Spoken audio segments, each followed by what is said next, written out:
আসসালামু আলাইকুম এভরিওয়ান, কেমন আছেন সবাই? ছুটির দিনে বিরিয়ানির রেসিপি শেয়ার করলাম আপনাদের সাথে। আমি 1 কেজি পরিমাণ মুরগির মাংস নিয়েছি। এর মধ্যে আমি এখন পেঁয়াজ কুচি দিয়ে দিলাম, তারপর আমি আদা রসুন বাটা দিয়ে দিলাম। এই পর্যায়ে আমি গরম মশলা এলাচ দিয়ে দিলাম, তারপর আমি ধনিয়ার গুঁড়ো দিয়ে দিচ্ছি, তারপরে মরিচের গুঁড়ো দিয়ে দিচ্ছি। এই পর্যায়ে আমি জিরার গুঁড়ো দিয়ে দিলাম। দেখতেই পাচ্ছেন পরিমাণ মতো লবণ দিয়ে দিচ্ছি। এখন আমি মিষ্টি দই দিয়ে দিলাম। আপনারা অবশ্যই টক দই ইউজ করতে পারবেন, বা মিষ্টি দই দিলে অনেকেই ভাবে মিষ্টি দই দিলে মনে হয় বিরিয়ানির স্বাদ ভালো লাগে না। অ্যাকচুয়ালি আমি এই পর্যন্ত যতবার বিরিয়ানি রান্না করছি মিষ্টি দই দিয়েই রান্না করছি, কারণ মিষ্টি দইয়ে বিরিয়ানিটা বেশি টেস্ট মনে হয় আমার কাছে। তারপর আমি সরিষার তেল দিয়ে তারপরে লাস্টে আমি বিরিয়ানি মশলা দিয়ে দিলাম। বিরিয়ানি মশলাটা অবশ্যই আপনারা ইউজ করবেন। আমি এটা কিনা বিরিয়ানি মশলা ইউজ করছি। আপনারা চাইলে ঘরেই তৈরি করে নিতে পারেন, সমস্যা নেই।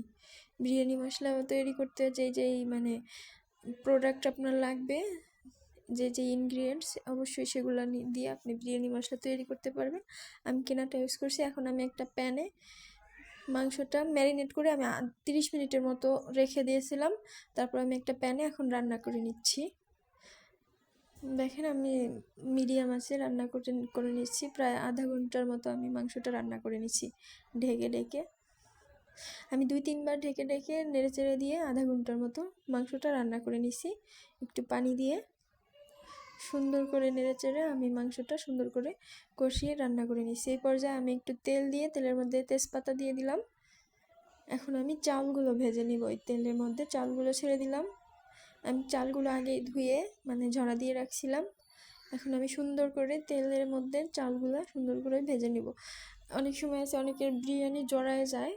এটা যদি আপনি চাউলটা কম ভাজেন বা ভালো করে ভাজা না হয়, তাহলে দেখবেন আপনার বিরিয়ানিটা জড়ায় যাওয়ার সম্ভাবনা বেশি থাকবে।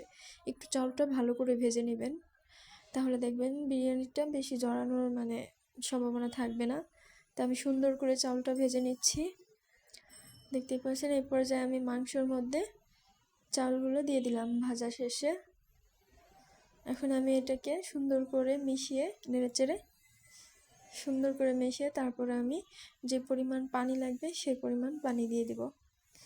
দেখতেই পাচ্ছেন আমি অনেক সুন্দর করে মিশিয়ে নিচ্ছি। আপনারা অবশ্যই অনেকেই আছেন চাল দেওয়ার সাথে সাথেই পানি দিয়ে দেন, না এটা কখনোই করবেন না।